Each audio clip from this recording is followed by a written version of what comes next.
Anda masih bersama kami di Breaking News Kompas TV, Saudara, dan pagi ini kami sudah tersambung melalui sambungan Zoom bersama mantan Wakil Ketua KPK Saud Situmorang yang saat ini ada di Surabaya, Jawa Timur, tapi menyempatkan waktu sebentar untuk berbincang dengan Kompas TV. Bang Saud, selamat pagi. Pagi kembali Kompas TV Indonesia. Terima kasih banyak sudah menyempatkan sedikit waktunya, Bang Saud. Ini tadi sempat dengar, Bang, ketika Pak Firly Bahuri menyampaikan pernyataan pers. Ya, saya pikir pernah dengar tadi karena ditanya apa dengar, saya dengar intinya Mas Kalis mau tanya apa tuh? Nah, ini gimana, Bang? Menurut Bang Saud, ini disampaikan kenapa bertepatan dengan sebelum ia dipanggil Dewas gitu. Jadi seperti memberi kesan apakah ingin memberikan pembelaan diri dulu begitu sebelum dipanggil Dewas. Kalau menurut Bang Saud bagaimana? Ya, sebenarnya setiap orang berhak membela dirinya ya, bahkan orang lain juga boleh membela dirinya atau membantah atau memberi keterangan apapun dikaitkan dengan sangkaan atau tuduhan yang diberikan kepada seseorang. Itu biasa lah. Dan saya berulang-ulang mengatakan bantah membantah itu biasa. Itu semua case yang kita tangani di KPK itu di masa lalu juga itu selalu bantah membantah. Tapi kan nanti penyidik apakah itu dikaitkan dengan pasal 36 dan 65-nya, apakah itu kaitan dengan pasal 12E kecil, 12B besar atau dalam kaitan pemerasan, itu nanti penyidik yang lebih paham. Yang dalam kaitan itu kita supaya tidak terjadi bantah membantah seperti ini, kita berharap Kapolda Metro Jaya dan Barreskrim untuk mempercepat prosesnya. Jadi pada bagian lain ini kan case-nya case pribadi ya, bukan case-nya KPK ya. Ya. Dia kan pribadi. Kalau crime itu pribadi, is nothing to do with KPK. Jadi sebaiknya dia tidak memakai fasilitas negara dalam hal ini aset-aset yang ada di KPK untuk kemudian digunakan oleh yang bersangkutan untuk membela dirinya. Karena dia itu ketika melakukan dugaan-dugaan yang terkait dengan kriminal itu adalah dirinya sendiri. It's nothing to do with KPK dan seterusnya. Jadi tidak digunakannya fasilitas-fasilitas ataupun alat-alat bantu ataupun katakanlah upaya untuk meningkatkan kepercayaan kepada publik bahwa yang bersangkutan perform dalam melaksanakan tugasnya. Oleh sebab itu kan dari awal tuh kalau sudah ada kaitan seperti ini, kita berharap sebenarnya dia sementara itu berhenti dulu, cuti dulu. Dan walaupun tidak ada instrumen untuk itu, tapi kalau dia sebagai seorang gentleman tentunya supaya bebas dari anggapan yang bermacam-macam di publik, kita lihat aja di sosial media tanggapannya cukup macam-macam. Itu Mbak Paskalis. Ini juga tadi kalau menyangkutkan soal posisi Firly Bahuri sebagai Ketua KPK di tengah saat ini masih dalam pemeriksaan baik itu Dewas dan polisi. Beberapa kali ia bilang bahwa agendanya selalu bentrok, makanya kenapa ketika dipanggil polisi ia tidak hadir, ketika dipanggil Dewas pun tidak hadir. Dari pengalaman Bang Saud ketika di KPK, Bang, memang komunikasinya tidak terjadi dengan apa? Kenapa bisa sampai bentrok ketika polisi akhirnya menyampaikan surat? Apakah memang tidak diinformasikan dari KPK bahwa yang bersangkutan tidak bisa? Atau sebenarnya pola komunikasinya seperti apa, Bang? Katakan aja lah kalau ada time constraint ya, bahwa surat itu diberikan mendadak, maupun begitu suratnya diberikan siang ini dipanggil besok. Saya pikir juga nggak seperti itu, nggak gitu-gitu amat juga. Itu sudah beberapa hari biasanya juga kan. Jadi nggak ada alasan sebenarnya kalau soal time constraint. Tetapi kalau dalam kaitan formil, materialnya, terus kaitan juga dengan posisi yang bersangkutan di KPK, dan kalau kita bicara bahwa di mana-mana peristiwa itu sudah mainstream ya, bahwa yang namanya perkara korupsi itu yang persoalan yang harus didahulukan. Lepas ada kegiatan di Aceh, ada kegiatan di mana-mana gitu. Apalagi ini menyangkut marwah bukan aja yang bersangkutan, bukan saja KPK, tapi marwah pemberantasan korupsi di Indonesia. Jadi dia harus paham itu harus memprioritaskan dengan menyampingkan yang lain. Apalagi tadi kan disebutkan bahwa dia tidak melakukan hal itu. Jadi itu makin cepat dia klarifikasi, makin cepat. Jadi jangan mendelay-delay sebenarnya. Sehingga kan akhirnya kan delaying itu kan menggambarkan banyak hal. Ya, artinya mungkin ya betul dia harus mempelajari. Kalau kita tidak terkait langsung dengan persoalan yang kita alami, artinya kita tidak ada niat di situ. Saya pikir tinggal cepat saja menjawab dan lebih simpel, sehingga kemudian lagi-lagi marwah KPK dan saya ulangi marwah Indonesia bisa terselamatkan. Jadi alasan-alasan untuk menunda pemanggilan, itu sebenarnya kan jadi memperpanjang penderitaan yang bersangkutan secara psikologi sebenarnya. Termasuk Dewas ini sebenarnya ya, sudah 3 kali dari tanggal 27 Oktober, 8 November juga tidak bisa, hingga akhirnya 20 November hari ini. Kira-kira apa sih Bang Saud yang akan didalami oleh Dewas dengan pemanggilan Firly ini? Ya, tadi sudah terlihat ya bahwa Dewas sendiri dia tidak bisa menunjukkan bahwa dia sebuah institusi atau unit organisasi yang bisa melakukan upaya-upaya katakanlah pencegahan ataupun upaya-upaya penegakan kode etik sesuai dengan Perdewas 01, 02, 03 yang mereka bentuk. Yang maksud saya itu berulang-ulang mengatakan ini agak berbeda dengan pengawas internal pada periode lalu, itu levelnya deputi. Itu deputi, levelnya deputi, dan biasa dilaksanakan oleh subdirektoratnya, bahkan nanti diturun lagi ke bawah, itu yang memeriksa pimpinan itu ya staf biasa, ya kan? Ya, tapi kenapa bisa Powerful bisa memeriksa orang kapan saja, membentuk katakanlah komisi etik dan seterusnya. Jadi lagi-lagi inilah persoalan nilai yang sudah berubah dengan undang-undang KPK yang baru itu, nilai itu berubah sehingga kemudian apa yang kita sebut sebagai menghargai etika, dan kemudian kita harus bebas dari konflik of interest, dan kemudian kita harus transparan di dalam case yang kita tangani, apalagi menyangkut kita sendiri, itu harus lebih yang utama sebenarnya untuk dijelaskan ke publik. Jadi kalau Mbak Paskalis tanya mengenai seperti apa Dewas, saya khawatir kali ini sama dengan ketika saya kemarin sebagai apa katakanlah seorang prinsipal mengadu soal yang ada kaitan dengan ESDM itu. Saya katakan bahwa tolonglah kasih sekali ini seriuslah. Oh, kita selama ini juga serius. Nanti kalau saya bilang lagi, tolonglah kali ini serius lah, pasti jawabannya akan sama. Dan saya tidak berharap kemudian tindakan dilakukan yang sama gitu. Karena ini sudah sangat transparan dan sudah masuk ke proses penyidikan dan sudah berkali-kali. Kemudian kalau itu dilakukan yang sama, saya udah nggak ngerti lagi deh. Jadi hanya formalitas begitu Bang? Ya, karena memang dari 6 case yang sudah berlalu, ya, termasuk case yang sudah menyangkut pimpinan yang lain, kesannya bukan saja sekedar formalitas, saya mengatakan mereka useless ya.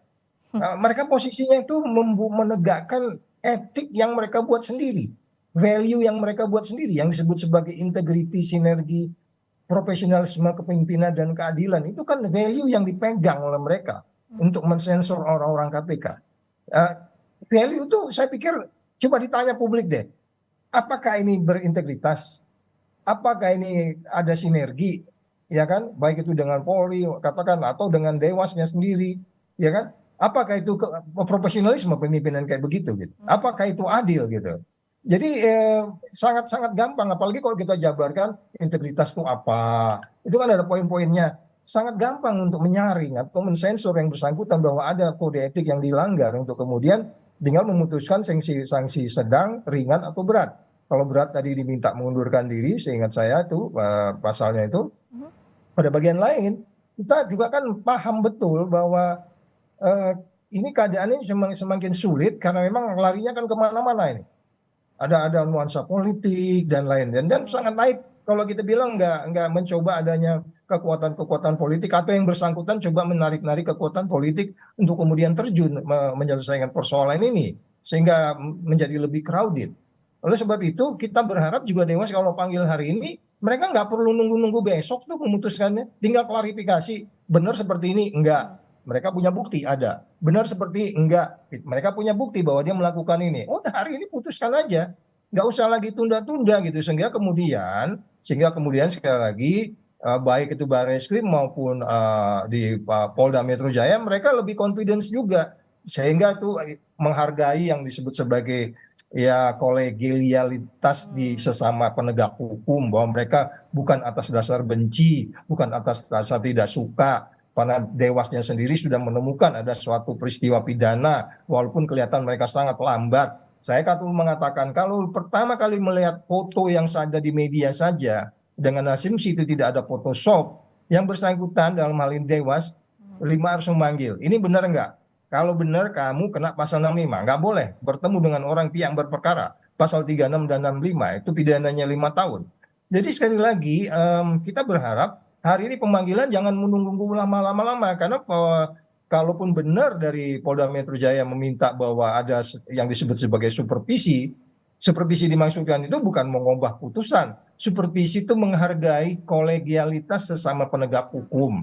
Itu biasa, kita juga dulu waktu OTT terhadap penegak hukum mereka datang, ya kalau bisa bla bla bla bla bla bla bla bla bla, walaupun itu sebenarnya tidak boleh karena itu bertemu dengan pihak berperkara juga sebenarnya. Tapi yang mau kita lihat adalah kita berharap Dewas kali ini, please bekerjalah dengan benar. Anda sudah jelas kok alat ukurnya ada. Masa ragu untuk menjabarkan apa yang disebut sinergi, apa yang disebut integritas, apa yang disebut profesionalisme, apa yang disebut kepemimpinan, apa yang disebut keadilan, adil seperti ini, ya kan? Jadi sekali lagi itu mungkin Bapak Skalis. Artinya Bang Saud, ini Dewas harusnya punya kekuasaan gitu untuk hari ini memutuskan oke, Firly Bahuri harus mundur dulu dari jabatannya untuk pemeriksaan lebih lanjut baik itu di Dewas maupun di polisi. Bisa ya berarti Bang?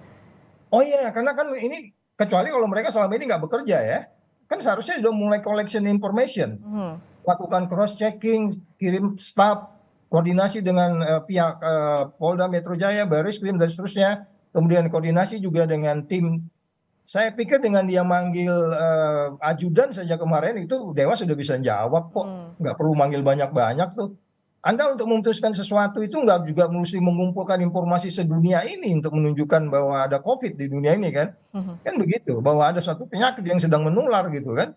Sehingga simple sebenarnya. Makanya saya bilang tadi, Bapak sekali, saya bilang hari ini selesai pertemuan jam 10, ditutup jam 10, 10 lewat 1 detik mereka harus bisa memutuskan yang bersangkutan memang sudah bisa kita buktikan. Kalaupun mereka nggak bisa buktikan ya, atau katakanlah nanti akan ada pembelaan, ya itu kita pahami. Tentu kita juga ada praduga tidak bersalahnya itu tetap harus kita pegang. Tapi persoalannya adalah bahwa mereka sebenarnya hari ini selama ini bekerja nggak? Sudah berapa bulan ini case?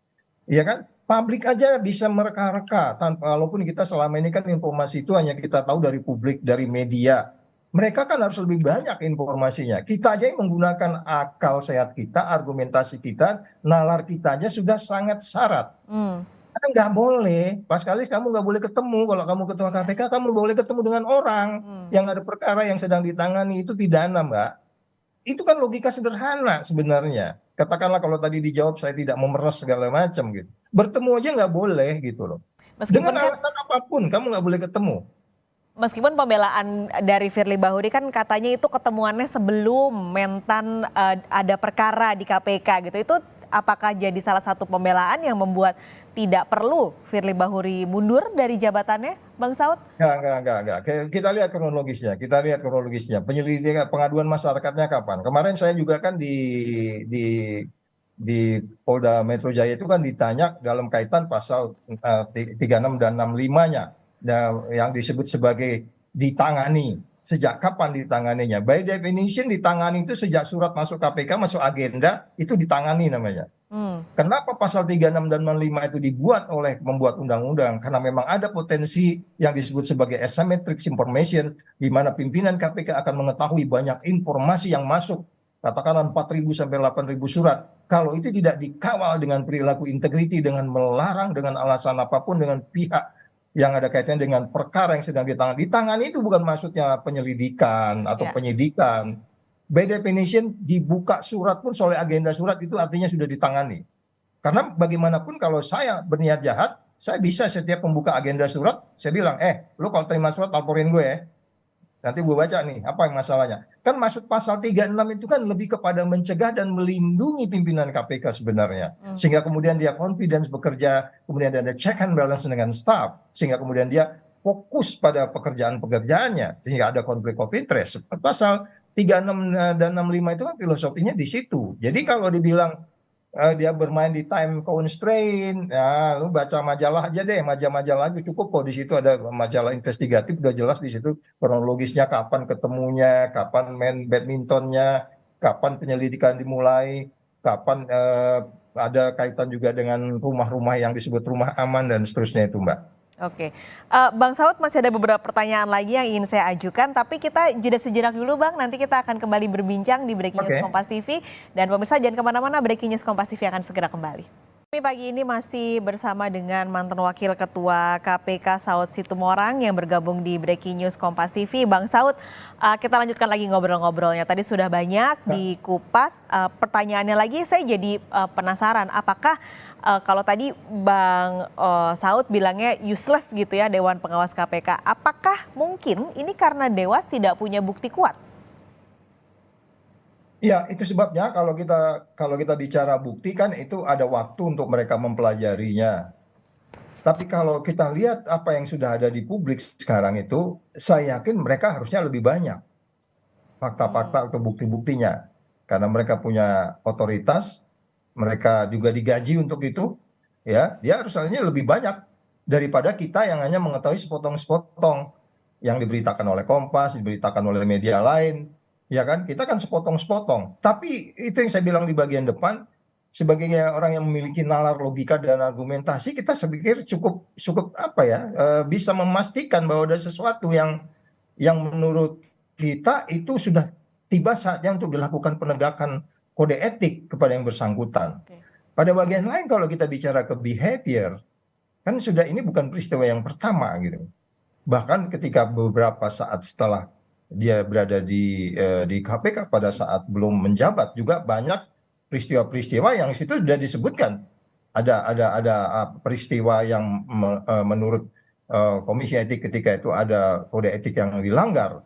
Nah, oleh sebab itu kalau tadi ditanya apa buktinya yang kurang, ya saya pikir kalau itu bisa kita pertanyaan juga kenapa kurang? Apa memang kurang orang atau memang kurang visi atau kurang kita sebut sebagai mereka memiliki apa namanya keterbatasan di dalam memperoleh keterangan-keterangan baik dari dalam KPK maupun di luar KPK.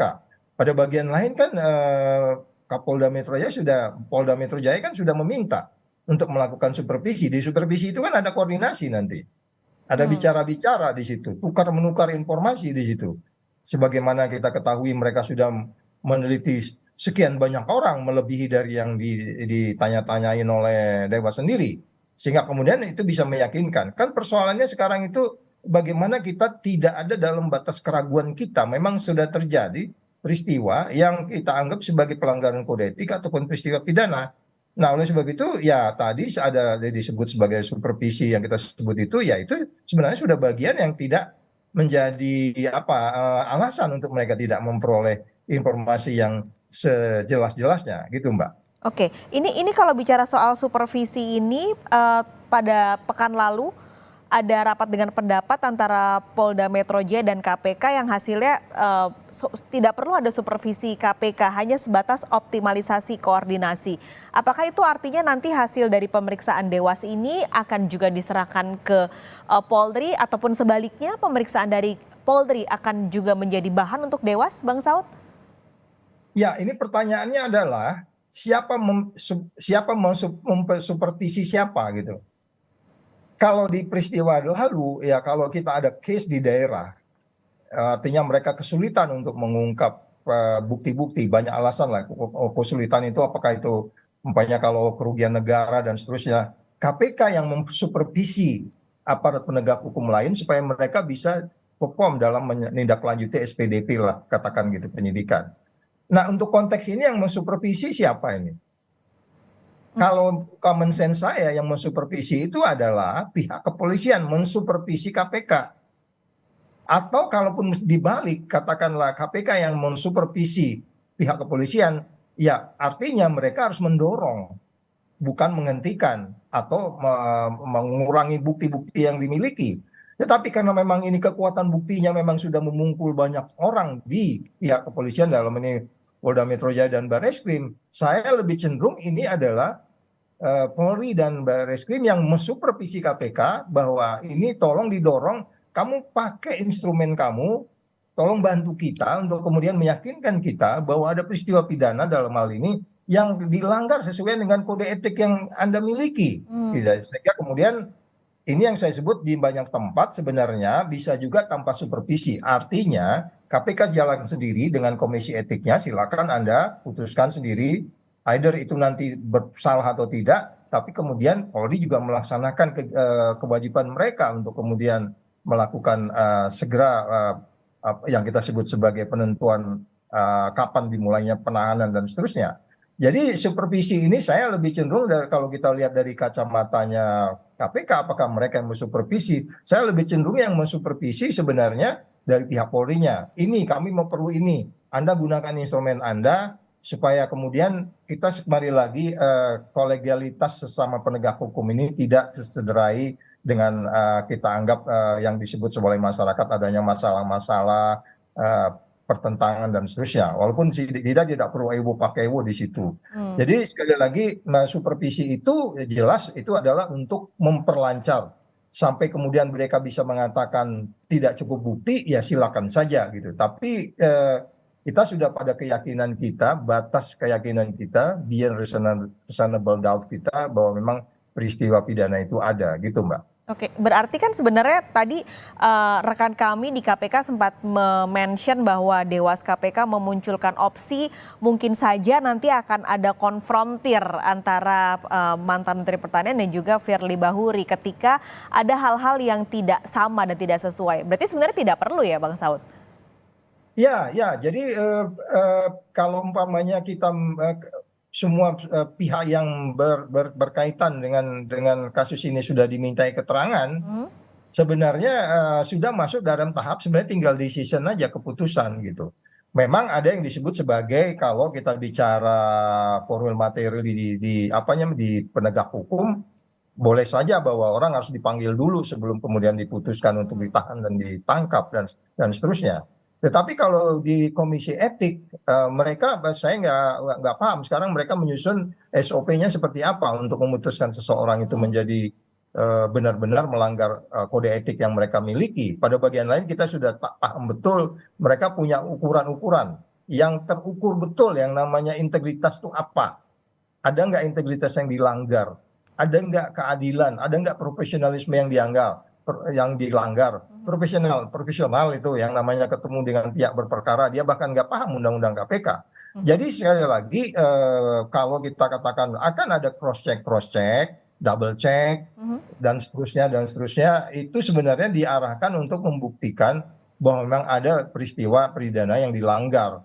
Nah, oleh sebab itu kalau memang pertanyaannya ada kembali lagi adalah bagaimana pihak-pihak ini setelah dipanggil oleh baik itu oleh Barreskrim dan Polda dalam hari ini dan kemudian Dewas sudah melakukan koordinasi dengan baik. Saya pikir hari ini kalau analisis saya bisa jadi salah. Hari ini tinggal hanya menghargai yang bersangkutan bahwa mereka sudah dimintai keterangannya. Either yang bantah mau bilang nggak ada, nggak apa itu udah biasa bantah membantah itu.